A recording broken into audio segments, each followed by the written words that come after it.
ഓരോ വർഷവും ഓരോ ദേശക്കാരും പുലികളിക്ക് വ്യത്യസ്തതകളാണ് കൊണ്ടുവരാറ്. അത്തരത്തിൽ ഒരു വ്യത്യസ്തതയാണ് സീതാറാം മിൽദേശം ഇക്കുറി ഇറക്കുന്നത്.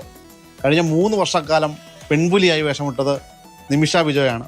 ഇക്കുറി വീണ്ടും സീതാറാം മില്ലിന് വേണ്ടി പുലിവേഷത്തിൽ എത്തുകയാണ്. എങ്ങനെയാണ്? ഭയങ്കര സന്തോഷമാണ്. ഇപ്പൊ ഓരോ വർഷം കൂടുന്തോറും നമുക്ക് എനർജി കൂടി വരികയാണ്. ഇറങ്ങാതെ ആ സമയമാകുമ്പോഴത്തേനും നമുക്ക് ഭയങ്കര ജ്വരമാണ്. പിന്നെ പ്രത്യേകിച്ച് എനിക്ക് പുലികളി ഭയങ്കര ഇഷ്ടമുള്ള ഒരാളും കൂടിയാണ്. അപ്പൊ എന്തായാലും നമ്മൾ നാളെ സീതാറാം മില്ലിന്റെ കൂടെ നമ്മൾ പൊളിക്കാൻ റെഡിയായിട്ട് നിൽക്കുകയാണ്.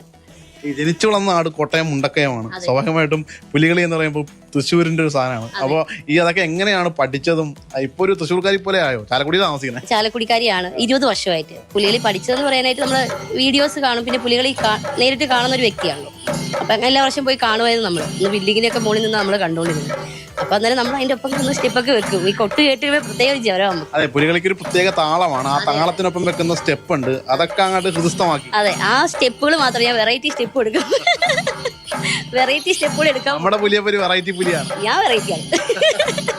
സീതാറാം മിൽദേശക്കാര് അവരുടെ കൂടെ തന്നെ, അവരുടെ ടീമിൽ തന്നെ ലൈഫ് ലോങ് നിന്നോളാണ് പറഞ്ഞേക്കുന്നത്. അപ്പൊ എനിക്ക് പിന്നെ അതിപ്പോ സന്തോഷം. പിന്നെ വേറെ അവരുടെ സപ്പോർട്ട് അത്രക്ക് കട്ട സപ്പോർട്ടാണ്. നല്ല സപ്പോർട്ടാണ്. അവിടുത്തെ ചേട്ടന്മാരൊക്കെ ആണെങ്കിലും ഞാനൊരു പെണ്ണെന്ന നിലയിൽ എല്ലാവരും തന്നെ അവിടെ ചെന്നപ്പോഴത്തേനും അവരുടെ കൂടെ തന്നെ നമുക്ക് ഫുൾ സ്വാതന്ത്ര്യമാണ്. പുലികളിക്ക് മണിക്കൂറുകളോളം വേഷമിടേണ്ടതുണ്ട്. അപ്പൊ സ്വാഭാവികമായിട്ടും ആ വരകള് ഇതൊക്കെ ഇങ്ങനെ നിൽക്കണം. അപ്പൊ അതിനൊക്കെ അക്ഷമയോടുകൂടി ഇങ്ങനെ നിൽക്കുക എന്നുള്ളത് അതൊരു വലിയൊരു കാര്യം തന്നെയാണ്. നല്ല ക്ഷമ വേണം. പിന്നെ നമുക്ക് ഇരിക്കാൻ പറ്റത്തില്ല. ഭക്ഷണം പോലും പിന്നെ വരച്ചു കഴിഞ്ഞാൽ കഴിക്കലൊക്കെ പാടായിരിക്കും. കാരണം അതൊക്കെ ശ്രദ്ധിക്കണം. പിന്നെ നമുക്ക് വരത്തരുമല്ലോ. എനിക്ക് ചേട്ടൻ വരത്തരും. അത് നമ്മൾ അതിന് മുന്നേ തന്നെ ഫുഡ് കഴിക്കും. ഫുഡ് കഴിച്ചു കഴിഞ്ഞാൽ പിന്നെ നമുക്ക് 4-5 മണിക്കൂർ ഇങ്ങനെ ഉണങ്ങാനൊക്കെ ആയിട്ട് ഇത് 3 കോട്ട് ഇടണമല്ലോ, പെയിന്റ് എന്ന് പറഞ്ഞാൽ. അപ്പൊ അത് നമ്മളിങ്ങനെ കൈ പിടിച്ച് നിൽക്കണം. സാധാരണ ഗതിയിൽ പുലിക്ക് പ്രധാനമായിട്ടും വേണ്ടത് കൊടവയറാണ്. അതിപ്പോ പൊതുവെ ഇല്ല. അതിലൊന്നും ഒരു കാര്യമില്ലെന്നേ, സ്റ്റെപ്പിലാണ് കാര്യം.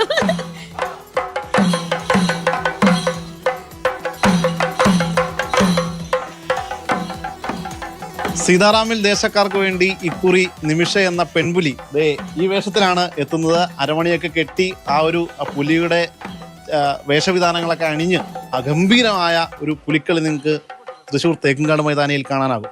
നിഖിൽ ജോസഫിനൊപ്പം ശ്യാമപ്രസാദ് ഉത്തമൻ, മാതൃഭൂമി ന്യൂസ്, തൃശ്ശൂർ.